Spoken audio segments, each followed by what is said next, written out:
Great seeing you for devotions. Okay, all this week we're looking at the subject matter, marriage is not about happiness, but holiness. Now, this thought, when you're younger married, been married for a shorter period of time, it's kind of hard to grasp this.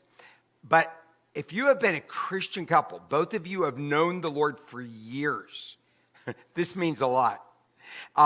Marriage is one of the hardest things for people to behave like a Christian. You can become so familiar with the person which you're married to that you go back to all your old ways, your selfishness, self-centeredness. You don't care what they think. You don't care what they feel. Okay, that's an awful way to be. So this statement is so true that it's not about happiness. Being married is not about being happy. But it's truly about holiness, and you are slowly transformed into the man or woman of God that God wants you to be when you learn to rely upon him. Okay, I want you to look at me in Luke chapter 6:45. The good person out of the good treasure of his heart produces good.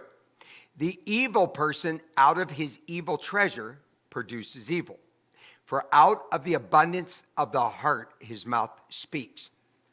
Did you ever meet someone, or you're married to someone, which outwardly, they're like this really humble, kind, nice person? You're watching this. But at home, they're really kind of selfish, lazy. They do what they want to do. They don't maybe care about your emotions or feelings. Well, look what this verse here says. It says in this that who you are is going to come out of your heart. Like it says here that it's going to produce good. Like you can't hide it. You can't hide who you are at home. How you are at home is who you are. I've told this many times, but many, many decades ago, I had a young man who was one of my children, and he was sitting in my office, and I was really giving it to him. You know, it's bad when the pastor calls you to his office because you're in trouble.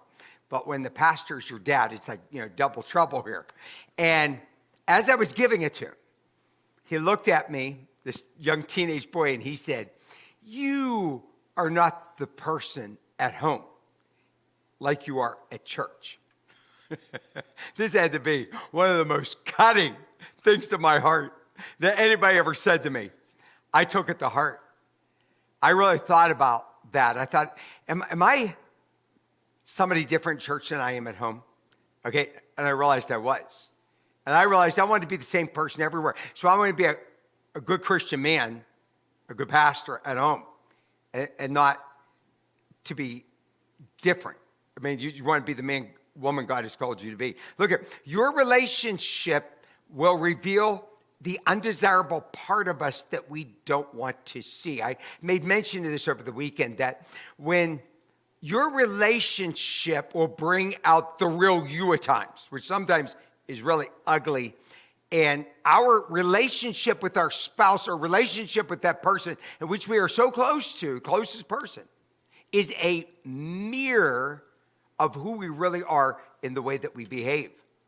If you have no expectations from your spouse, you will never be disappointed.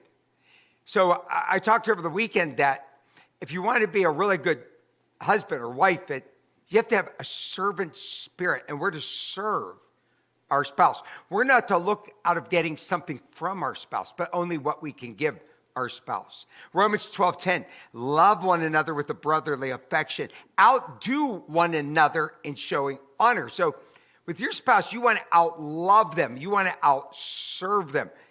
And this is really being a good Christian, a good Christian husband or wife. It's not about finding the right person. It's about becoming the right person. So listen, that's what marriage is all about. That is what about. So you're not hunting for that right person, but are you going to become the right person that God wants you to be?